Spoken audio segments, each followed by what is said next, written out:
In the middle of a relentless storm on a deserted Michigan road, Clara Evans heard a sound that she couldn't ignore.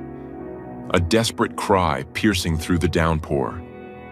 When she pulled over, she spotted something that looked like a dying kitten, soaked and trembling. Its swollen belly reminded Clara of her own cat's final fatal days with FIP, a cruel disease that had swollen his belly until the end. Racing through the storm, she wrapped the strange kitten in a blanket and rushed to an emergency clinic. But when Dr. Sharma examined the kitten, her expression changed completely. What Dr. Sharma discovered inside that swollen belly would leave everyone in the room stunned. Before we start, hit the like button and make sure to subscribe if you haven't, and hit that notification bell so that you won't miss any new stories. The rain had a personal vendetta against Clara Evans's 2012 Honda Civic. It wasn't just falling, it was assailing, hammering the roof with the rhythmic fury of 1,000 tiny drummers on a caffeine bender. The wipers, fighting a losing battle, smeared the deluge across the windshield in hypnotic, blurry arcs. It was the kind of West Michigan autumn storm that felt ancient and biblical, turning the 2-lane country road into a slick, obsidian ribbon winding through a gauntlet of skeletal trees. Clara was already on edge. The freelance graphic design project she'd just pitched in Grand Rapids had gone, well, sideways was a gentle term. The client wanted more pop, but also more minimalist, a Zen garden with a rave happening in the middle. Her brain felt like a scrambled egg. All she wanted was to get back to her tiny rental cottage on the outskirts of Lowell, wrap herself in her favorite quilt, a lumpy, faded thing her grandmother had made, and mainline a season of a British baking show. Grief was a passenger in the car with her, too. It had been 6 months since she'd lost Jasper, her 15-year-old ginger tabby. Jasper had been her silent, furry companion through college, a bad breakup, and the terrifying leap into freelance work. His decline had been swift and cruel. One day he was batting at dust motes and sunbeams. The next, his belly began to swell. The vet had delivered the devastating diagnosis: feline infectious peritonitis, or FIP, the wet form. A death sentence. The memory of his distended, fluid-filled abdomen was a raw, tender bruise on her heart. That's why the sound, when she heard it, cut through the drumming rain and the drone of the car's heater like a razor. It was a cry. A thin, desperate wail that sounded impossibly fragile against the storm's cacophony. Probably just the wind, she muttered, her knuckles white on the steering wheel. Her logical brain insisted. Wind could do strange things, whistling through fences, moaning in the eaves of old barns. But then she heard it again, closer this time, as she slowed for a curve. It wasn't the wind. It was the sound of pure, unadulterated misery. It was the sound of a kitten. Clara's heart did a painful lurch. Every stray cat in a 10-mile radius seemed to have a radar for her particular brand of bleeding heart foolishness. Against every rational instinct screaming at her, "It's pouring, it's late, it's none of your business." She pulled the Honda onto the muddy shoulder, the tires sinking with a squelch. She flipped on her hazard lights, their rhythmic blinking painting the drenched woods in flashes of orange. Peering through the passenger window, she saw it. A small, mottled brown shape huddled at the base of a road sign that read, "Falling Rocks." The irony was not lost on her. The creature was a sodden, shivering ball of fluff, and it was crying its little heart out. "Oh, for crying out loud," she sighed, the words a mix of exasperation and resignation. She killed the engine, the sudden silence amplifying the storm's roar and the creature's pitiful mews. She grabbed a thick, ratty blanket from the trunk, Her emergency car might break down in a blizzard blanket, and plunged into the downpour. The cold rain was an instant shock, plastering her hair to her scalp. The mud tried to claim her sneakers. As she got closer, the kitten's features came into focus. It was weird. Its fur was a beautiful tapestry of spots and stripes, more intricate than any tabby she'd ever seen. Its ears were too big for its head, topped with comical tufted points of black fur. Its paws were disproportionately massive, like it was a puppy wearing its dad's work boots. But the most alarming feature, the one that made Clara's breath catch in her throat, was its belly. It was huge, round and distended, looking taut and uncomfortable beneath its damp fur. The image of Jasper in his final days flashed through her mind, vivid and agonizing. Fipe. The thought hit her with the force of a physical blow. A wild kitten, abandoned, starving, and riddled with a fatal disease. It was too cruel. The kitten looked up at her, its cries quieting to a suspicious rumble. Its eyes weren't the soft blue of a domestic kitten. They were a startling, intelligent shade of yellow-green, fierce and wild. For a split second, a warning bell chimed in the back of her mind. This was not a normal cat. But then it shivered violently, a tremor that shook its whole tiny body and let out another heart-rending cry. The warning bell was summarily silenced by a tidal wave of empathy. Okay, buddy. She whispered, crouching down. Okay, I'm not going to hurt you. She slowly, deliberately, draped the blanket over the creature. It stiffened, letting out a low hiss that was surprisingly deep. It was more of a chuff than a hiss. Clara ignored it, scooping the bundled animal into her arms. It was heavier than it looked, solid and dense. Through the blanket, she could feel the alarming roundness of its abdomen. Her heart hammered against her ribs as she half ran, half slid back to the car. She placed the bundle on the passenger seat, where it remained unnervingly still. She fumbled with her keys, her hands shaking, and cranked the engine. The heater blasted on, and she aimed the vents directly at the lump on the seat. Okay. She said, more to herself than to the cat. Okay, we're going to the vet. The nearest 24-hour emergency vet was in Ada, a 20-minute drive that now felt like an eternity. The kitten, whom she had mentally christened Rocky after the road sign, began to stir. A small, tufted head poked out of the blanket.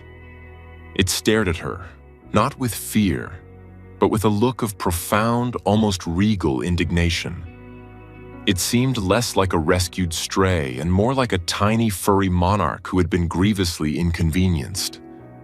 Rocky then proceeded to explore the passenger seat with the confidence of a seasoned explorer.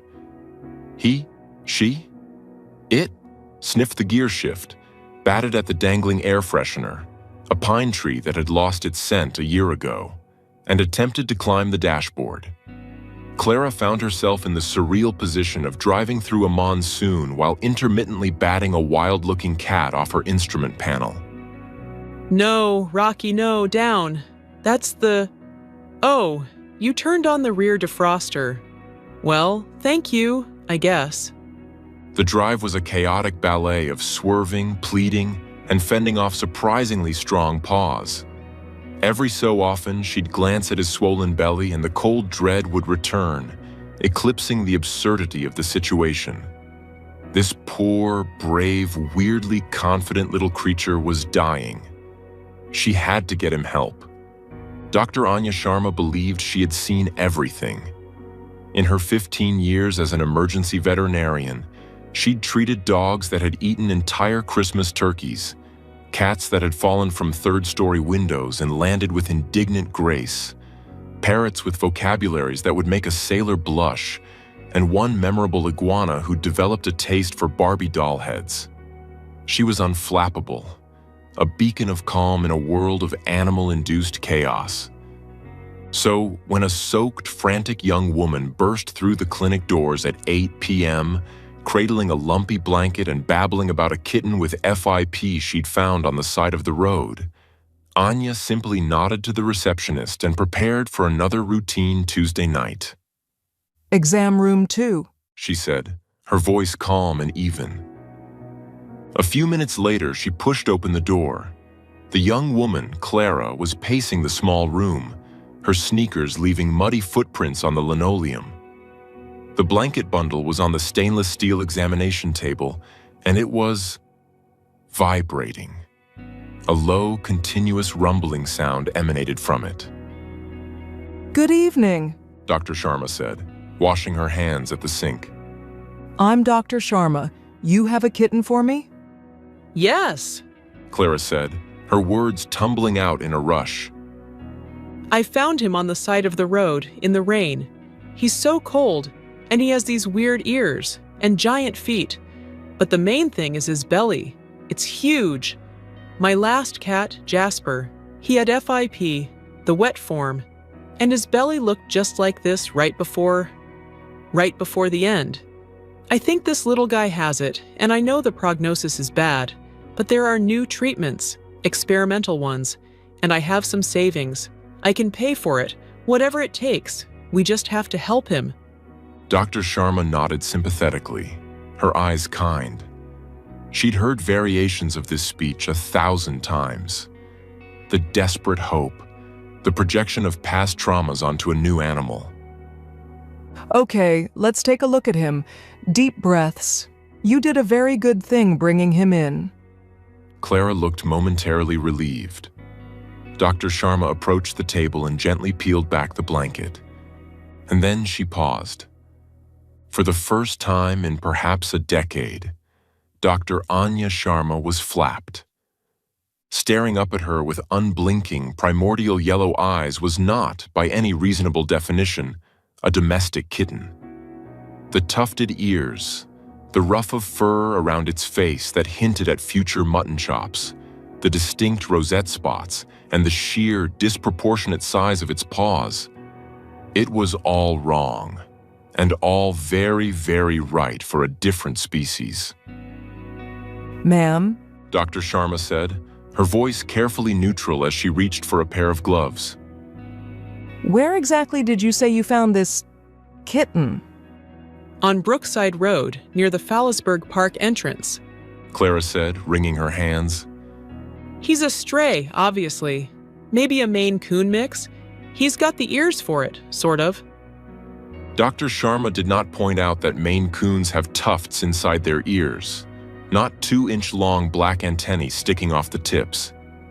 Instead, she focused on the presenting complaint, the belly. She gently palpated the animal's abdomen. The creature, which she was now 99.8% certain was a bobcat, didn't flinch. It just lay there, continuing its rumbling purr, which sounded like a tiny, well-maintained engine. Her experienced fingers searched for the telltale sign of FIP. Ascites, the sloshing, fluid-filled feeling of a body cavity full of liquid. There was none. What she felt was firm, but yielding. It didn't feel like fluid. It felt solid. She pressed a little deeper. The creature shifted its weight and let out an annoyed grunt. Okay. Dr. Sharma said, straightening up and pulling off her gloves. She looked at Clara, a slow, wry smile beginning to form on her lips. Well, I have some good news, and then I have some other news. Clara's eyes widened. The good news first, please. The good news is, your little friend here does not have FIP. Relief washed over Clara's face so intensely she seemed to deflate. Oh, thank God. Are you sure? His belly is so big. Oh, I'm sure, Dr. Sharma said, her smile widening. The distension you're seeing is not caused by fluid accumulation. It's caused by a significant and, I must say, rather impressive layer of subcutaneous adipose tissue. Clara stared at her, uncomprehending. Adipose? Tissue? Dr. Sharma leaned against the counter. Fat, Ms. Evans. Your kitten is not sick. He is, to put it bluntly, a little chonk. He's well fed. Very well fed, in fact. Clara blinked. Fat? But he was abandoned on the side of the road. How could he be fat? The pieces of the puzzle were not just failing to fit, they seemed to be from entirely different boxes. Which brings me, Dr. Sharma said, gesturing towards the animal on the table. to the other news. That's not a Maine Coon mix. In fact, it's not a house cat at all. She paused for dramatic effect. She'd earned it. Ms. Evans, what you have brought to my clinic is a Lynx rufus, a bobcat. The silence in the room was absolute, broken only by the hum of the ventilation and the bobcat's contented purr rumble. Clara's face went through a rapid series of expressions: confusion, disbelief, dawning horror, and finally, a sort of hysterical bewilderment.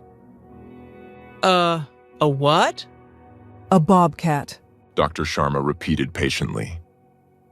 And based on his dentition, She added, gently prying open the animal's mouth to reveal a formidable set of developing canines.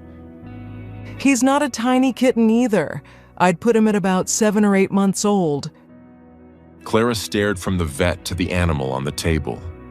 The tufted ears, the giant paws, the wild, intelligent eyes, the weird, chuffing hiss. It all snapped into place with a horrifying, comical clarity. She hadn't rescued a sick, abandoned kitten. She had, with the best of intentions, abducted a perfectly healthy, slightly overweight juvenile bobcat. Oh my God! She whispered, sinking onto the visitor's stool. I kidnapped a bobcat. I stuffed a wild predator into my Honda Civic. He turned on my rear defroster. The absurdity of the situation hit her like a tidal wave, and she let out a sound that was half gasp, half laugh. He's not Rocky. He's a felon. Dr. Sharma chuckled. A well-intentioned felon, at least. Now, the question is, where did he come from? A wild bobcat this comfortable with people and this well-fed is highly unusual. He's not behaving like a wild animal. He's behaving like a pet. She tapped her chin thoughtfully. There's only one place around here that would have a semi-tame 8-month-old bobcat. She walked over to the office phone. Let me just make a call. Meanwhile, 10 miles away at the Blandford Nature Center, head zookeeper Mark Peterson was experiencing a familiar brand of professional agony. The rain lashed against the windows of his small, cluttered office, mirroring the storm in his soul. On his desk lay a single damning piece of evidence: a metal gate latch, its simple hook mechanism gleaming under the desk lamp. It was a latch designed to be operated by a human hand. A latch that had, for the third time in 2 months, been operated by a paw. Artemis! He groaned, rubbing his temples. You brilliant little menace. Artemis was their 8-month-old female bobcat. She had arrived as a tiny, orphaned kitten, found near a construction site, her mother likely a victim of a vehicle collision. The staff at Blandford had hand-reared her. The plan was always to release her, but she had habituated to humans too thoroughly. She saw them as providers, not threats. Worse, she had never learned to hunt. Releasing her would be a death sentence, a different kind than FIP, but a death sentence nonetheless. So she became a permanent resident, an ambassador animal for her species. The problem was, Artemis viewed enclosures not as a home, but as a series of delightful logic puzzles. Her first escape had been from her temporary kitten enclosure. She discovered that by repeatedly throwing her entire body weight against one particular corner, she could pop the wire mesh loose from its zip ties. They'd found her 2 hours later, fast asleep in a pile of clean laundry in the staff room. The second escape was more sophisticated. She'd been moved to a larger, more secure outdoor habitat that had a smaller indoor section for feeding and shelter. A simple slide bolt secured the door between the two. Mark had watched on the security cameras, utterly mesmerized, as Artemis spent the better part of an afternoon hooking a single claw into the bolt's handle, patiently jiggling it back and forth until it slid free. They'd found her trying to help the raccoons open a puzzle feeder. This time, she had outdone herself. The new latch was a hook-and-eye model, requiring a lift and pull motion. Somehow, she'd mastered it. She had escaped her primary enclosure, then navigated the staff-only corridor and, presumably, slipped out a side door that someone had carelessly left ajar for a moment too long. She's too smart for her own good. Mark said to Sarah, a junior keeper who was looking pale. And she has zero survival skills. She probably thinks a raccoon is a friend, and a car is a weirdly shaped napping spot. Their protocol was in full swing. Staff were combing the nature center's grounds, calling her name. Mark had notified local animal control and the sheriff's department. He was dreading the next step, the social media post. Our beloved but frustratingly intelligent Bobcat Artemis has once again gone on an unauthorized walkabout. She is not dangerous but has the survival instincts of a throw pillow. Please do not approach, just call us. He was drafting the post, trying to strike the right tone between urgent and please don't panic, when the office phone rang. He snatched it up. Mark Peterson. Mr. Peterson, this is Dr. Anya Sharma at Ada Emergency Veterinary Clinic. A calm, professional voice said, I'm calling about a potential resident of yours. Does the name Artemis mean anything to you? Mark felt a surge of adrenaline so potent it made him dizzy. Yes, oh my God, yes. Is she okay? Where is she? There was a dry chuckle on the other end of the line. She is perfectly fine. In fact, she's in remarkably good health. A little on the portly side, to be honest. She was brought in by a concerned citizen who found her on Brookside Road and, bless her heart, mistook her for a domestic kitten with a fatal illness. Mark sank into his chair, the tension draining out of him, replaced by sheer, unadulterated disbelief. Somebody thought Artemis was a sick kitten. A very sick kitten, Dr. Sharma confirmed. The presenting concern was a big belly, which the finder feared was FIP. I'm happy to report it's just a healthy layer of winter warmth. We feed her a scientifically formulated carnivore diet. Mark said, a note of defensiveness in his voice. It's portion controlled. Well, she's clearly supplementing it somewhere. The vet said cheerfully. In any case, she's here, she's safe, and she's currently trying to purr a hole in my exam table. I take it you'd like to come and retrieve your fugitive? I'm on my way, Mark said, already grabbing his coat and the large, reinforced animal carrier. I cannot thank you enough, Doctor. Don't thank me, she replied. Thank the very sweet, very confused young woman who just tried to save your Bobcat from a case of being slightly chubby. When Mark walked into exam room 2, he was met with a scene of quiet, surreal comedy. Dr. Sharma was leaning against the counter, looking amused. A young woman, Clara, was sitting on the stool, staring at the Bobcat on the table with an expression of dazed wonder. And Artemis, the center of all the chaos, was on her back, all 4 giant paws in the air, batting playfully at the dangling end of Dr. Sharma's stethoscope. Artemis, Mark said, his voice a mixture of relief and sternness. At the sound of his voice, the bobcat flipped over with surprising agility. She looked at him, let out a happy chuff, and trotted to the edge of the table, rubbing her face against the hand he offered her. Clara watched the interaction, her jaw slightly agape. So, her name is Artemis? It is, Mark said, stroking the bobcat's back. He turned to Clara, his expression softening. And you must be her rescuer. I'm Mark Peterson from the Blandford Nature Center. Thank you. Seriously, we've been worried sick. I thought she was a kitten. Clara stammered, her cheeks flushing a deep red. I thought she was dying. I named her Rocky. Mark laughed, a genuine hearty sound. Well, Rocky is a fine name, but she's definitely our Artemis, and you probably saved her life. Not from a disease, but from a car or a coyote. She has no idea how to survive out here. He explained Artemis's history, the orphan, the hand-rearing, the utter lack of wild instincts. She's a Houdini in fur. We keep making her enclosure smarter, and she just keeps getting smarter. As Mark skillfully coaxed a slightly protesting Artemis into the large carrier, Clara felt a strange mix of emotions.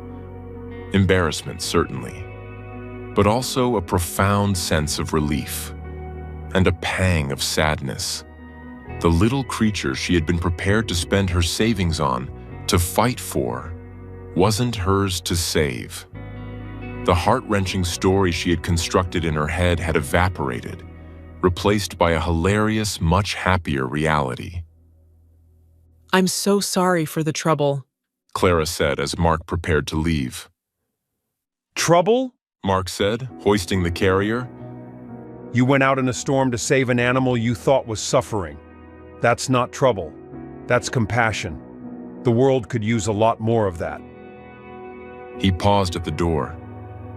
You know, once she's settled back in and we've invented a bobcat-proof lock forged in the heart of a dying star, you should come visit her. I'll give you a behind-the-scenes tour. You can see what a happy, non-fatally ill bobcat looks like in her natural, well, her unnatural but safe habitat. A genuine smile bloomed on Clara's face. I'd really like that. 2 weeks later, on a crisp, sunny Saturday, Clara took him up on the offer. The sky was a brilliant, cloudless blue. She found the Blandford Nature Center easily. Mark met her at the entrance, his smile warm and welcoming.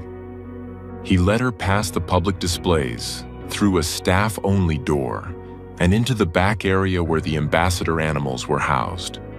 And there, in a sprawling enclosure fortified with what looked like the locking mechanism from a bank vault, was Artemis. She was magnificent. Her coat shone in the sunlight, her tufted ears twitched, catching every sound. Her belly, Clara noted with a smile, was still robustly round. She was batting at a large burlap sack stuffed with hay and scented with catnip, attacking it with a predator's focus and a kitten's playfulness. Hey, Artie. Mark called softly. Look who's here. Artemis stopped her assault on the sack. She turned and looked directly at Clara. Her yellow-green eyes were sharp and intelligent. She walked to the edge of the enclosure, as close to Clara as she could get, and sat down. She didn't make a sound. She just watched. Then, very slowly, she blinked. A long, deliberate, slow blink. In the world of cats, wild and domestic, it was a sign of trust, a sign of peace. Clara felt the last of the grief for Jasper, the anxiety of her career, the loneliness of her little cottage. Just ease. It hadn't vanished, but it had been joined by something new, something warm and hopeful. She hadn't rescued a dying kitten, but the act of trying had rescued a part of herself. She started volunteering at the center the next weekend, helping clean enclosures and prepare food. She found a new client who loved her minimalist rave design concept. She still missed Jasper, but the ache was softer now, layered with the hilarious memory of a fat, fugitive bobcat who turned on her defroster and tricked her into saving him from nothing more than a life of adventure and a slight paunch. She had gone looking for a tragedy and found a comedy, and in the end, it was the most heartwarming story she could have ever imagined.